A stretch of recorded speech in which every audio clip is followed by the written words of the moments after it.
Listen, let me tell you a story that will make your skin tingle. A story about a girl named Nkemdilim from the village of Obguagu. This is not just any story. It is about betrayal, about envy, and about how truth always finds its way back to light, no matter how deep it is buried. Stay with me because what happened to Nkemdilim changed her entire village forever. In Obguagu, life was simple. Farmers rose with the sun, children played by the stream, and women gathered firewood before darkness fell. Nkemdilim was 17 years old, strong and gentle. Her father, Okafor, was a respected palm wine tapper known throughout the village for his kindness and wisdom. Everyone loved him. But several sessions ago, Okafor vanished. He went into the forest one morning and never returned. The village searched for days. They found nothing. No body. No blood. No sign. Just silence. His family mourned him as dead, but something felt wrong. Nkemdilim could not accept that her father was gone forever. She felt it deep in her bones. He was still out there, somewhere, somehow. After her father disappeared, life became difficult for Nkemdilim and her younger brother. They lived with their uncle, Chidi, her father's younger brother. At first, Uncle Chidi seemed kind. He welcomed them into his home and promised to care for them. But slowly, things changed. His wife, Amaka, began treating them like servants. Nkemdilim woke before dawn to fetch water, sweep the compound, and cook for the entire household. Her brother was sent to the farm every day, working like a grown man though he was only 12. When Nkemdilim asked for rest, Amaka would snap at her. "You think this is your father's house? You eat my food. You sleep under my roof. You will work." Uncle Chidi said nothing.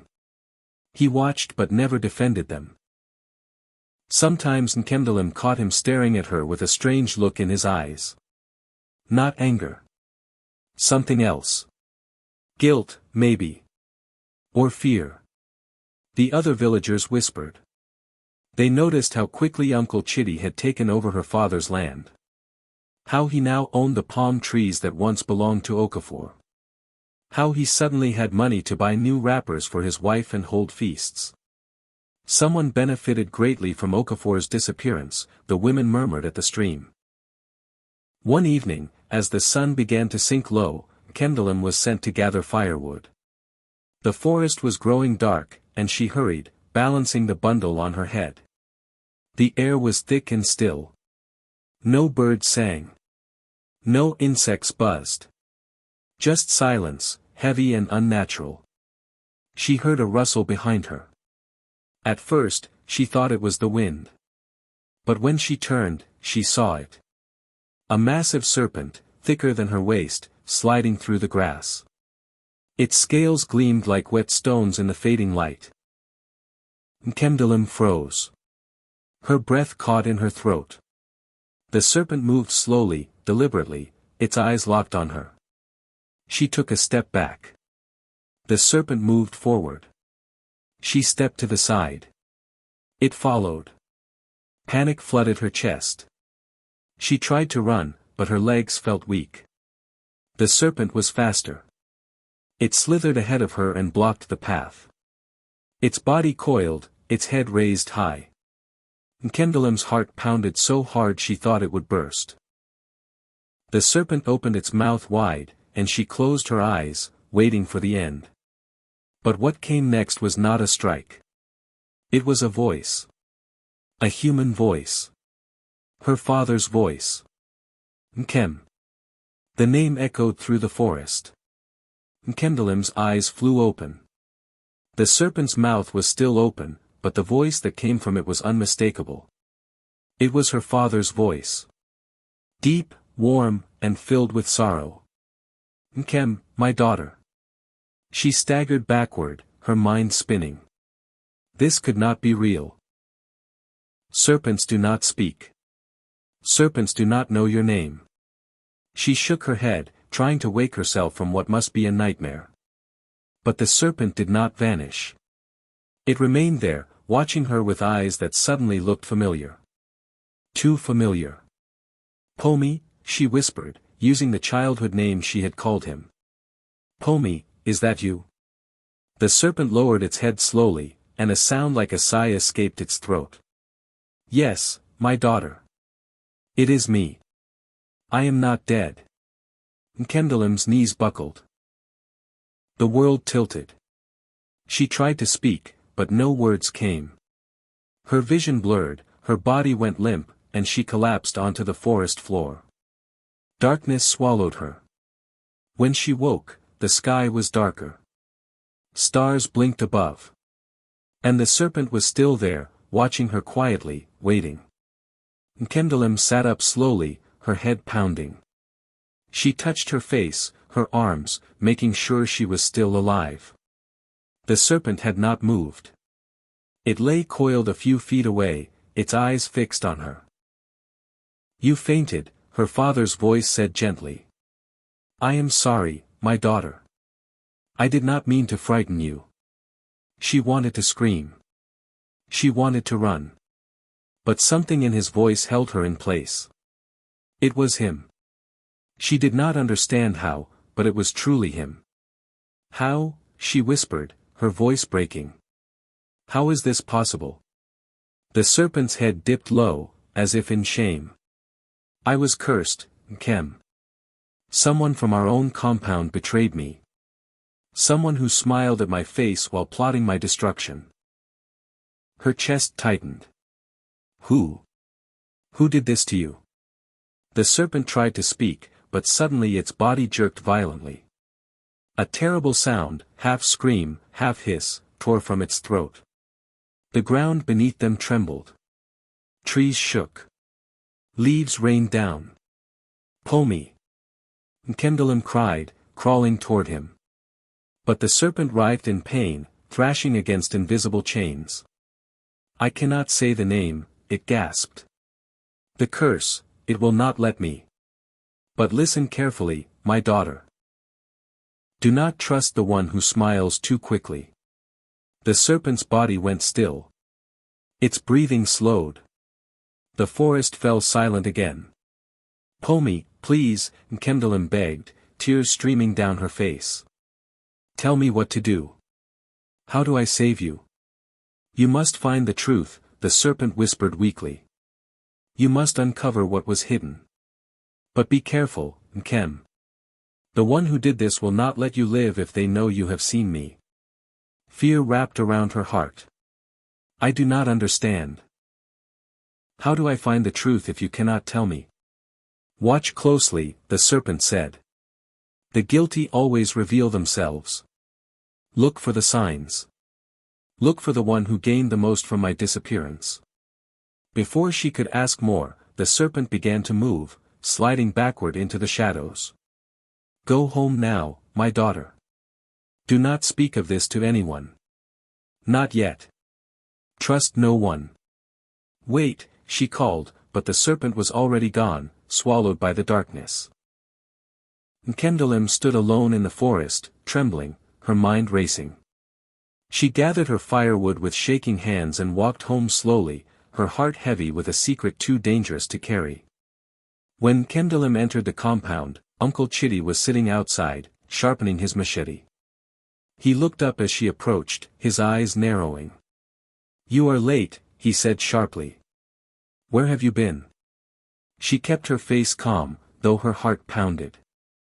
I went far into the forest for better firewood. I am sorry, uncle. He studied her face for a long moment.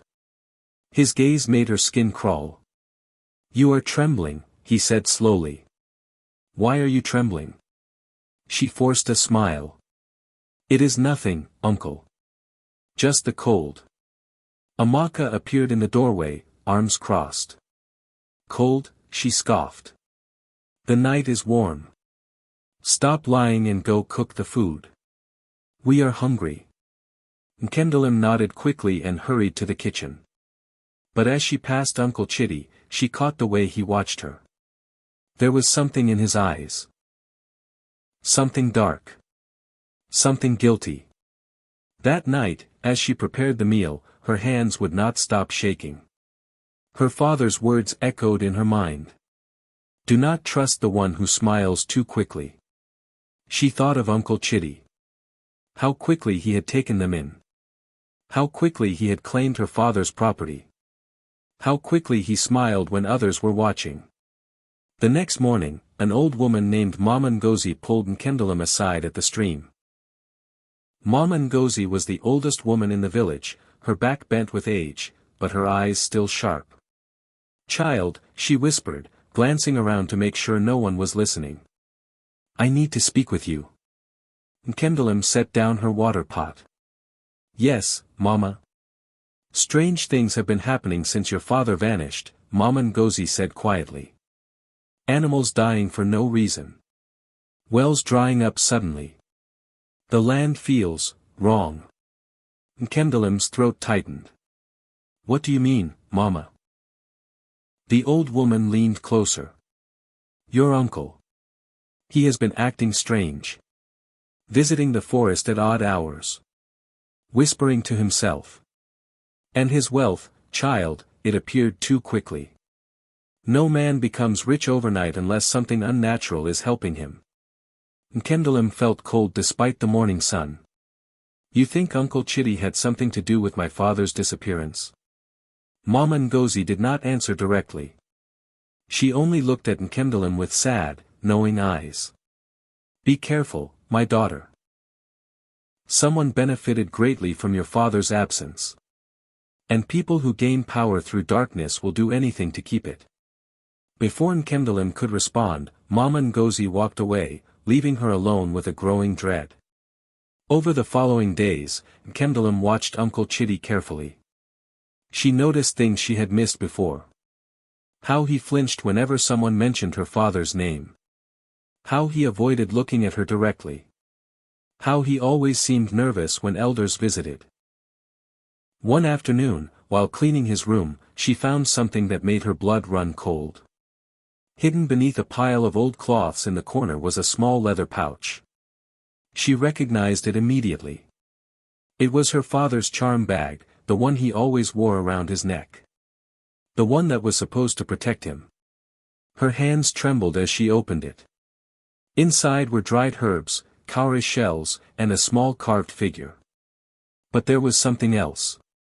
A piece of cloth stained with what looked like blood. She quickly closed the bag and put it back exactly where she found it. Her heart raced. Why would Uncle Chitty have her father's charm bag? How did he get it? Her father never took it off.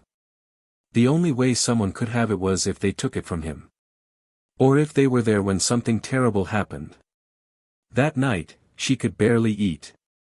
She watched Uncle Chitty across the fire, and he watched her back. The air between them felt heavy with unspoken secrets. Midnight came with a strange stillness. Nkemdilim lay on her mat, unable to sleep. Then she heard it. Knock. Knock. Knock. Soft tapping at her window. She sat up slowly, her heart pounding. The tapping came again. She crawled to the window and peered out. In the moonlight, she saw the shadow of the serpent, its massive body coiled near the wall. Nkem, the whisper came. Time is running out. She glanced back at the sleeping forms of her brother and Amaka's children. Quietly, she slipped outside. The serpent waited for her at the edge of the compound. Follow me, her father's voice said. There is something you must see. Without hesitation, she followed the serpent into the forest. The night was thick and dark, but the serpent moved with purpose, leading her deeper than she had ever gone before. Strange sounds echoed around them. The trees seemed to lean in, watching. After what felt like hours, they arrived at a clearing she had never seen. In the center stood a circle of ancient stones, covered in moss and carvings she could not read. The air here felt different. Older. Heavier. The serpent stopped at the edge of the circle. Wait here, it said. And then, from the shadows, someone else appeared. An old woman emerged from between the stones. She was small and bent, dressed in white cloth that seemed to glow faintly in the darkness. Her eyes were milky white, but Nkemdilim felt them pierce straight through her soul. The woman looked at the serpent and nodded slowly. "Okafor," she said, calling him by name. "You have brought your daughter." The serpent bowed its head. "Yes, Mama. She must know the truth." The old woman turned to Nkemdilim. "Do not be afraid, child. I am a keeper of truths. I see what others cannot. Your father's spirit called to me when the curse was placed upon him." Nkemdilim's voice was barely a whisper. "Can you help him?" The old woman's expression was grave. "The curse is strong. Breaking it will not be easy. But first, you must face 3 truths. Only then will you understand what must be done." "What truths?" Nkemdilim asked. The old woman raised her hand, and the air around them shimmered. "The truth of envy. The truth of betrayal. And the truth of sacrifice.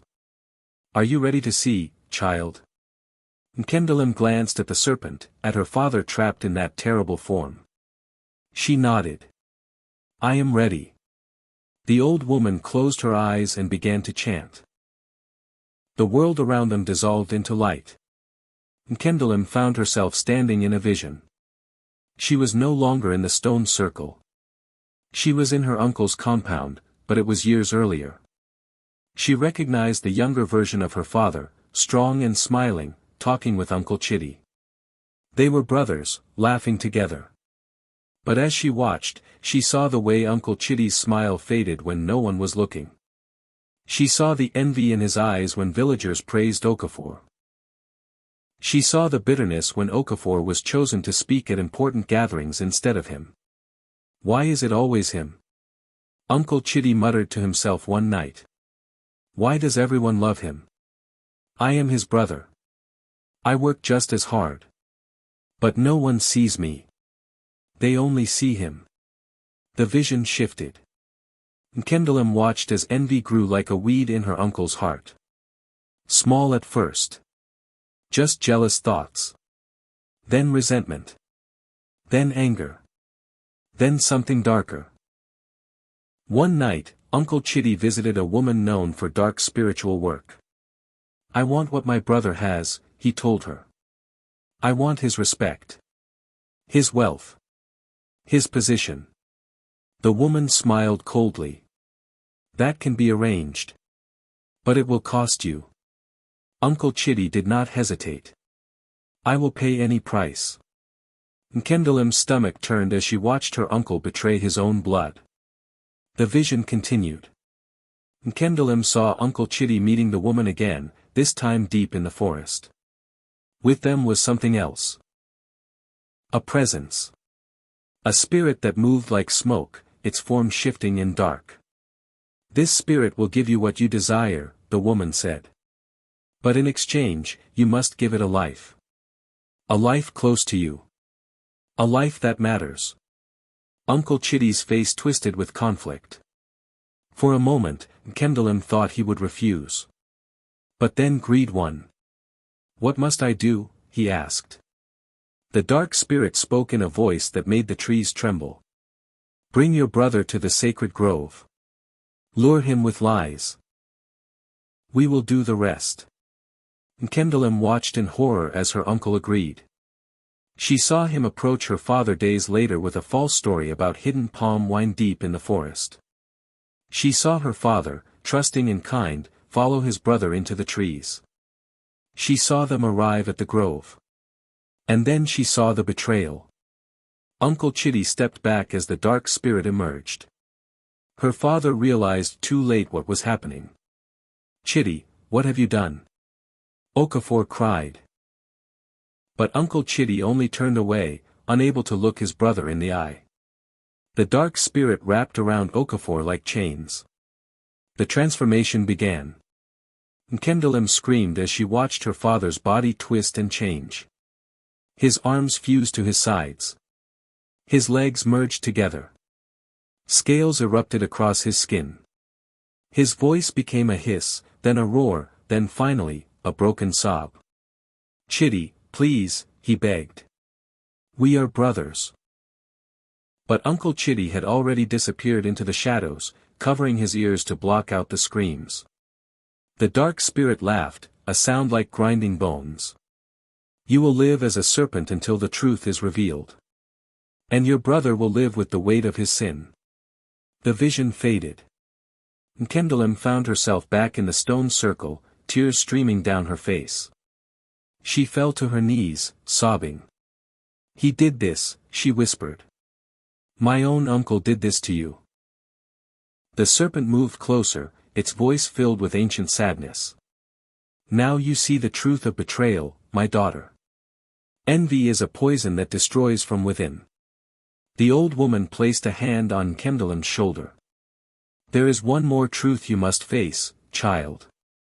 The truth of what breaking this curse will cost."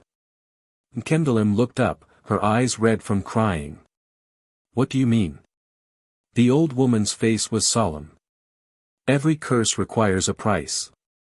To free your father, something must be given in return. A sacrifice." "What kind of sacrifice?" Nkemdilim asked, her voice trembling. The old woman sighed deeply. "That, child, will be revealed when the time comes. But know this, breaking the curse may require you to give up something precious. Something you hold dear." Nkemdilim looked at the serpent, at her father's eyes trapped in that terrible form. "I will do anything," she said firmly. "Anything to save him." The old woman nodded. "Your love is strong. That is good. You will need it for what is coming. Now, go back to your village. The curse is weakening because you have seen the truth. But your uncle will sense this. He will become dangerous." "What should I do?" Nkemdilim asked. "Wait for the right moment," the old woman said. "The truth will reveal itself when it is ready. Your father's spirit will guide you." As dawn began to break, Nkemdilim hurried back to the village. She felt different now. The fear was still there, but it was joined by something else. Anger. Determination. Justice. When she arrived home, she found Uncle Chitty standing in the compound, watching the path. "Where were you?" he demanded. She met his eyes steadily. "I could not sleep. I went for a walk." He stepped closer, his face suspicious. "You are lying. I can feel it." Over the next few days, strange things began happening in Obguagu. Chickens died suddenly with no marks on their bodies. The village well, which had never run dry, became empty overnight. Crops withered in the fields for no reason. The elders gathered to discuss what was happening. "The spirits are angry," one said. "The balance has been disturbed," another agreed. "We must find out why." Mama Ngozi stood and spoke loudly. "These strange things began when Okafor disappeared. Perhaps his spirit is restless." Uncle Chitty's face went pale. He stood quickly. "That is nonsense. My brother is dead. His spirit has moved on." But the villagers began to whisper. They remembered how quickly Uncle Chitty had benefited from his brother's disappearance. How he had taken everything that belonged to Okafor. How he had shown no real grief. The whispers grew louder. Uncle Chitty felt the eyes of the village on him. His fear turned to anger. If people were beginning to suspect him, he needed to redirect their attention. He needed a scapegoat. That evening, he called a gathering of the elders. "I have something to report," he said gravely. "My niece, Nkemdilim, has been behaving strangely. I believe she has been dabbling in forbidden things." The elders frowned. "What do you mean?" Uncle Chitty's voice was filled with false concern. "She disappears at night. She goes into the forest alone. I believe she is the cause of these troubles. I believe she is practicing witchcraft." Gasps filled the gathering. Witchcraft was the most serious accusation in the village. Nkemdilim, who had been standing at the edge of the crowd, felt her blood run cold. Uncle Chidi pointed at her. "Look at her. She does not deny it. She knows what she has been doing.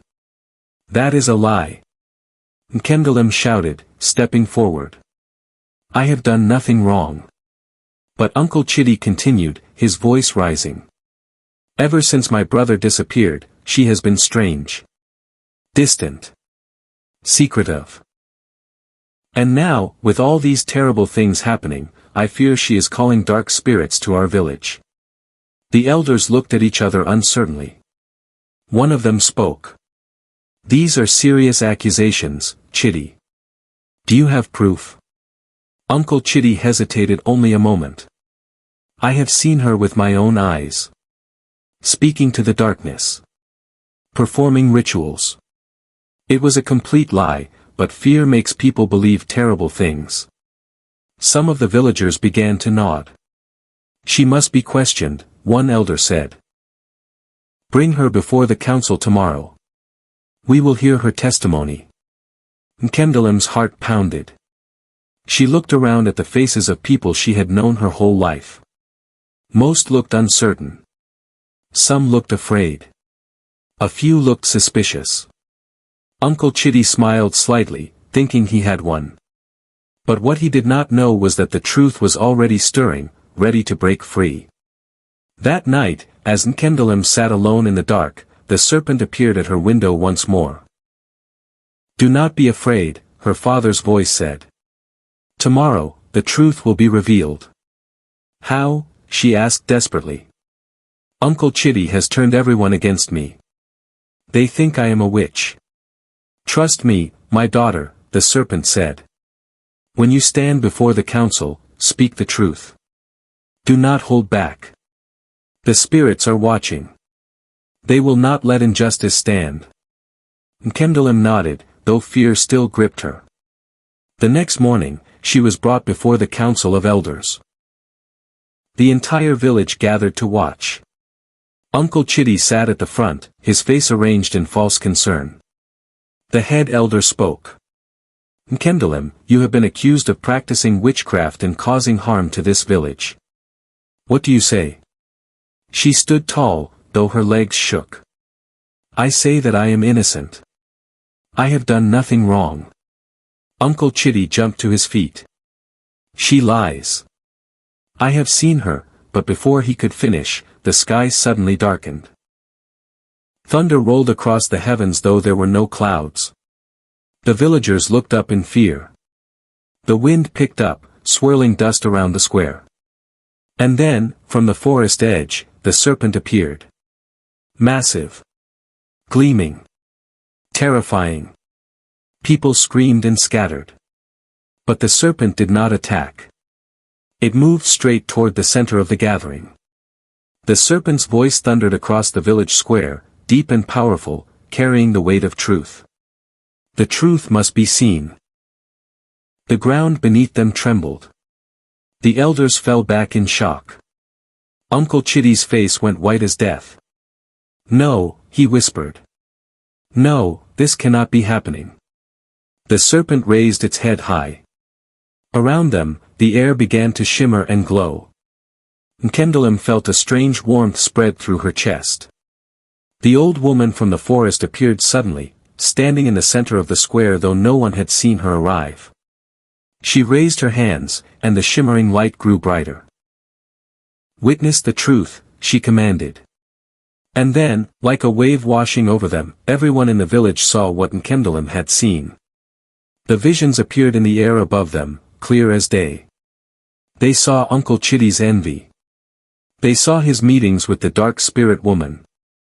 They saw him lead his brother into the forest. They saw the betrayal.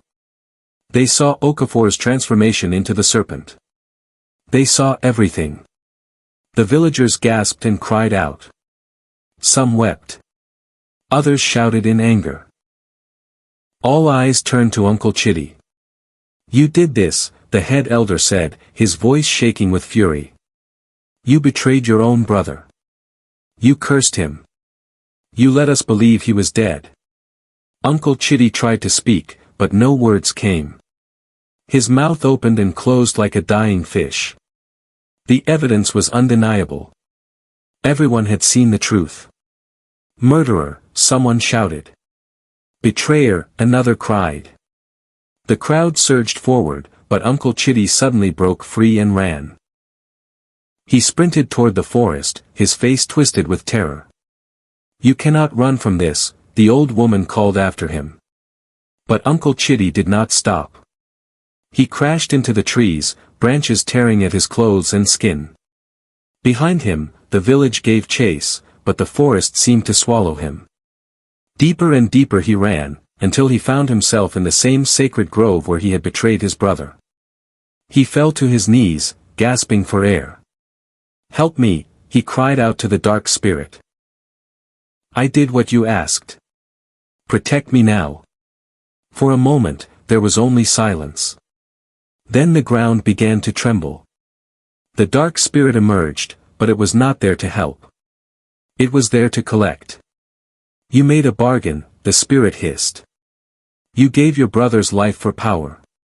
Now the debt must be paid. No. Uncle Chitty screamed. I did everything you wanted. And now, the spirit said, its form wrapping around him like chains, you will take his place. Uncle Chitty's screams echoed through the forest as the curse that had bound Okafor transferred to him. His body began to twist and change, just as Okafor's had years before. The villagers, who had followed at a distance, watched in horror from the edge of the grove. They saw Uncle Chitty's transformation. They saw justice being served by forces beyond human understanding. Meanwhile, back in the village square, the serpent began to glow with a brilliant light. Scales cracked and fell away like broken pottery. Bones shifted and reformed. Nkemdilim rushed forward, tears streaming down her face. Pomi. Hold on. A blinding flash of light filled the square. Everyone shielded their eyes. When the light faded, the serpent was gone. In its place stood a man. Weak, thin, but unmistakably human. Unmistakably Okafor. Pomi. Nkemdilim cried, catching him as he stumbled. Okafor wrapped his arms around his daughter, both of them weeping. My child, he whispered hoarsely. My brave, brave child. The villagers fell to their knees, humbled by what they had witnessed. The old woman approached Okafor and placed a hand on his shoulder. The curse is broken, she said. Your brother's envy dug a pit, but he fell into it himself. You are free. Okafor nodded weakly, still clinging to his daughter. Thank you, Mama. Thank you. The old woman turned to address the entire village. Her voice, though quiet, carried to every ear. Let this be a lesson to all of you, she said. Envy is a poison that destroys the one who holds it. Betrayal may bring temporary gain, but truth always awakens. And when it does, it comes with thunder. She looked directly at the elders. You allowed suspicion to cloud your judgment. You were ready to condemn an innocent girl because a guilty man spoke loudly. Remember this shame. Learn from it. The elders bowed their heads, unable to meet her gaze. The old woman's form began to fade, becoming transparent like morning mist. My work here is done, she said. Okafor, care for your children. Nkemdilim, you have shown courage and love stronger than any curse. You are a light in the darkness. Before anyone could respond, she vanished completely, as if she had never been there at all. The village stood in stunned silence for a long moment. Then, slowly, people began to approach Okafor. They helped him to his feet. They brought him water. They apologized for doubting. They welcomed him home. Mama Ngozi pushed through the crowd and embraced Nkemdilim tightly. You saved him, child. You saved your father and exposed the darkness. You are blessed. Nkemdilim smiled through her tears. I only did what was right, Mama. Over the following weeks, Okafor slowly regained his strength. Nkemdilim cared for him tenderly, feeding him, helping him walk, staying by his side. The village brought gifts of food and cloth, trying to make up for the years he had suffered. Uncle Chidi was never seen again. Some said he still lived in the forest as a serpent, cursed to wander forever. Others said the dark spirits had dragged him to a place beyond death. No one knew for certain, and honestly, no one cared to find out. Amaka and her children left the village in shame. The property that Uncle Chidi had stolen was returned to Okafor. The palm trees. The land. Everything that was rightfully his. One evening, as father and daughter sat outside their home watching the sunset, Okafor spoke. "You risked everything for me, Nkem. When I was trapped in that form, unable to speak freely, unable to protect you, you still searched for the truth." Nkemdilim rested her head on his shoulder. "You are my father. What else would I do?" He smiled and kissed her forehead. "Many children would have given up. Would have accepted my death. But you refused. Your love broke the curse more than any magic could." They sat together in comfortable silence, grateful for second chances and the power of truth. The village of Obguagu learned many lessons from what happened. They learned that envy destroys not only its target but the one who harbors it. They learned that betrayal, no matter how carefully hidden, will eventually come to light. They learned that speaking against the innocent to protect yourself only speeds your own downfall. Most importantly, they learned to value truth above comfort, and justice above convenience. Nkemdilim became known throughout the region as the girl who spoke to serpents. People came from other villages to hear her story. To learn from her courage. She grew into a wise woman, respected and loved. She never married, choosing instead to care for her father and help others in the village. She became a voice for those who could not speak for themselves. When disputes arose, people sought her counsel. When someone was accused unjustly, she investigated before judgment was passed. Okafor lived many more years, happy and peaceful. He often told his story to the young people of the village, warning them against the dangers of jealousy and the importance of treating family with love. "Envy digs a pit for its owner," he would say. "And truth may sleep, but it always wakes with thunder." The village never forgot. The story was passed down through generations, a reminder that darkness cannot win when courage and love stand together. And so, my dear listeners, this is where the story of Nkemdilim ends. Or perhaps, it is where it truly begins. Because the real story is not just about a girl and a serpent. It is about all of us. It is about the choices we make when no one is watching. About the envy we allow to grow in our hearts. About the courage we find when someone we love is in danger. Nkemdilim could have ignored the serpent in the forest. She could have run away in fear and never looked back. She could have accepted her father's disappearance and lived a quiet life under her uncle's roof. But she chose differently. She chose to face her fear. She chose to seek truth even when it was dangerous. She chose love over safety. And because of her choice, justice was served, a curse was broken, and a family was restored. So I ask you now, what will you choose when darkness comes? Will you turn away, or will you stand and fight for what is right? Remember this story. Remember Nkemdilim. Remember that truth, no matter how long it sleeps, always wakes with thunder. If you enjoyed this story, share it with someone who needs to hear it. And tell me in the comments where you are listening from. Your story matters too. May your courage be strong and your heart stay pure. Until we meet again.